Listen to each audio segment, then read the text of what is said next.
አባታችን አደም ዓለይሂ ሰላም ከሞቱ በኋላ ብዙ ዓመታት አለፈ። የሰዎች ቁጥርም ተበራከተ። ሁሉም ነገሮች ተቀያየሩ። ኢብሊስም ደግሞ የአደም ልጆችን ሊያሳስት መንቀሳቀስ ጀመረ። ሰዎች ሃይማኖታዊ ድንጋጌዎችን በመርሳት ወንጀል ውስጥ መዘፈቃቸው እየተለመደ መጣ። ነቢዩላህ ኑህ ዓለይሂ ሰላም ከመወለዳቸው ቀደም ብሎ ይኖሩ የነበሩ 5 ደጋግ ሰዎች ነበሩ። እነዚህ ደጋግ ሰዎች የነቢዩ ኑህ ቅድመ አያቶች ሲሆኑ ስማቸውም ወድ፣ ሱዋዕ፣ የጉስ፣ ያዑቅ እና ነስር ይባላሉ።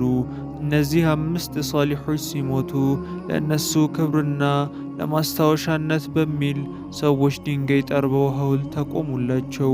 እነዚህ ደጋግ ሰዎች ከሞቱ በኋላ ዘመን በዘመን ትውልድ በትውልድ እየተተካ ሲመጣ ሰዎች ስለ እነዚህ ሰዎች የተለያዩ ገድልና ተአምራትን በመጻፍ ያቆሙላቸውን ሐውልቶች ቅዱስ ወደ ማድረግ ገቡ።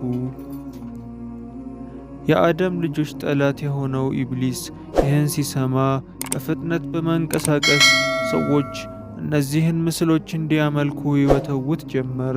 የእነዚህ ደጋግ ሰዎች ምስሎች ለሰዎች ጥቅምና ጉዳት እንደሚሰጡና ሲሳይም የሚገኘው ከነሱ እንደሆነ በመስበክ ሰዎችን ለማሳሳት ብዙ ጥረት አደረገ።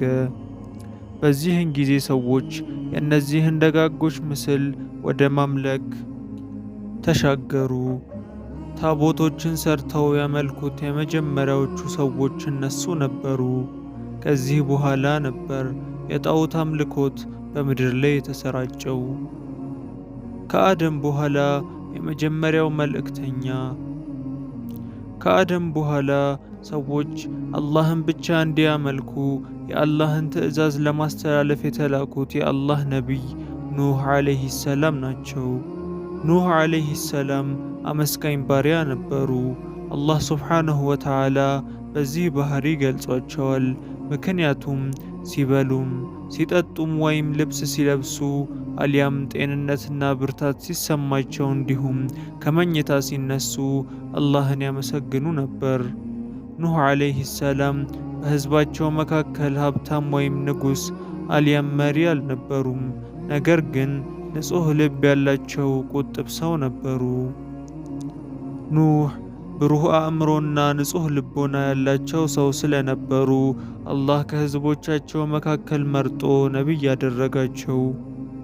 ኑህ በብሩህ አእምሮአቸው በመጠቀም ይህ ግዙፍ ፍጥረተ ዓለም የአላህ ፍጡር መሆኑን መረዳት ቻሉ። በአንድ ፈጣሪም አመኑ።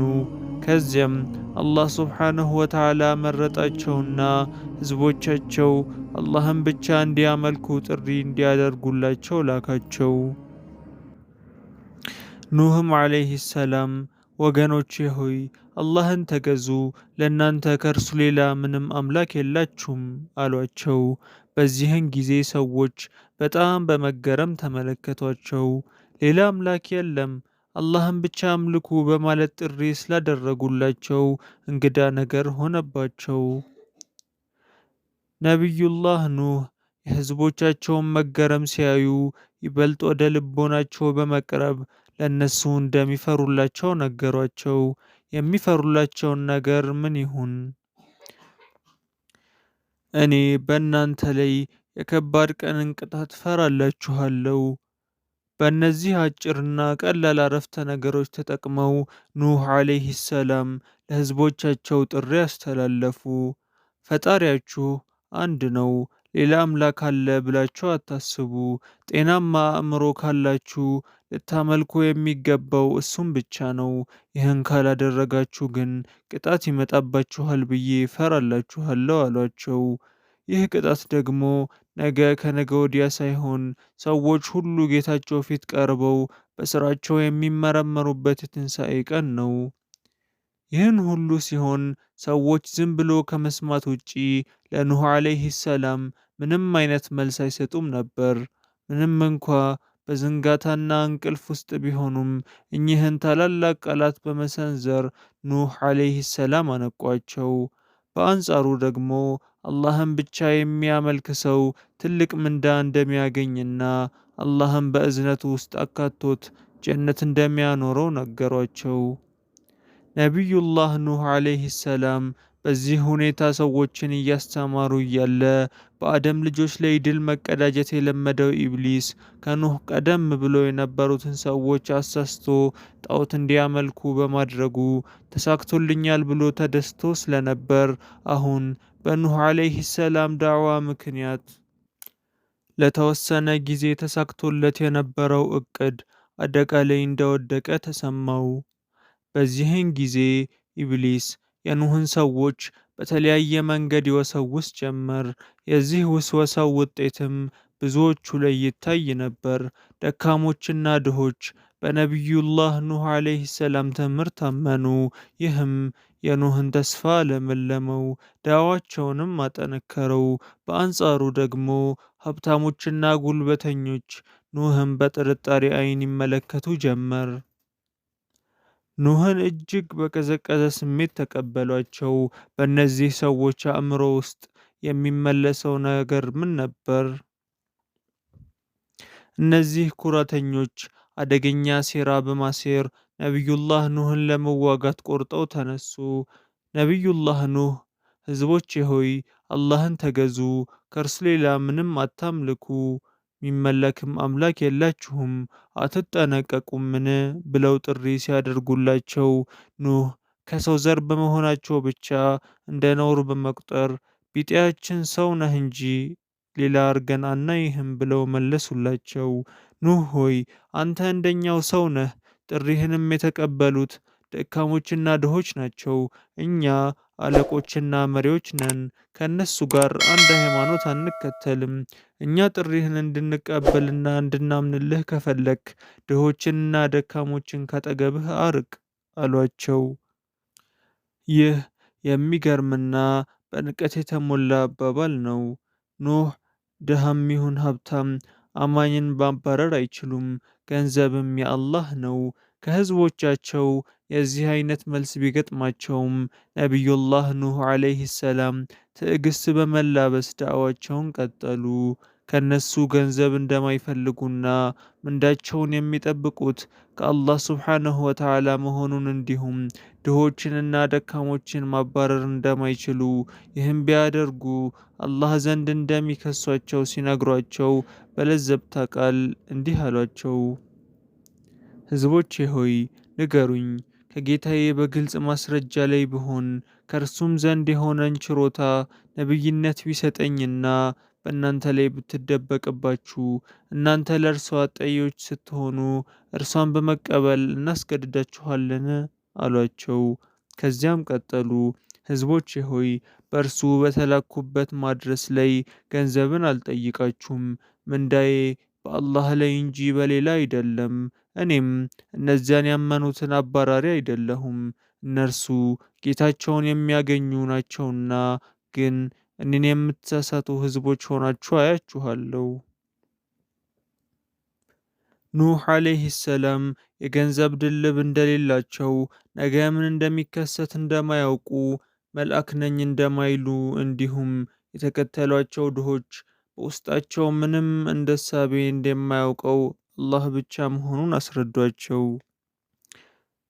የኑህ ዓለይሂ ሰላም ዱዓ ለረጅም ዓመታት በለዘብታ ቃልና ወደር በማይገኝለት ትዕግስት ያደረጉት የነበረው ዳዕዋ ጥሪ መደምደሚያው ነበር። ሁሉም ነገር እዚህ ላይ አበቃ። ለእነዚህ ሰዎች ከአላህ በኩል ይመጣላቸው የነበረው ረሕመት በሩ ተዘጋ። እነዚያ ያመልኳቸው የነበሩት ጣዖታት አሁን አይጠቅሟቸውም። እነዚህን ከሃዲያን የሚጠብቃቸው ምን ይሁን? ቀጥለን እናየዋለን። ነቢዩላህ ኑህ ዓለይሂ ሰላም መርከብ እንዲሰሩ ከአላህ በኩል ትዕዛዝ መጣላቸው። አሰራሩንም እሱ እንደሚያስተምራቸውና መልእክትም እንደሚረዷቸው አላህ ነገራቸው። የኑህ መርከብ አሰራር የሚገርም ነበር። ምክንያቱም በተለምዶ መርከብ ሊሰራ ያሰበ ሰው የሚሰራበትን ቁሳቁስ እንጨት ባጠገቡ ያገኘዋል። ነቢዩ ኑህ ግን ከዚህ በተለየ በአላህ ትዕዛዝ መሰረት ዛፍ ተክለው እስከሚያድግ መጠበቅ ነበረባቸው።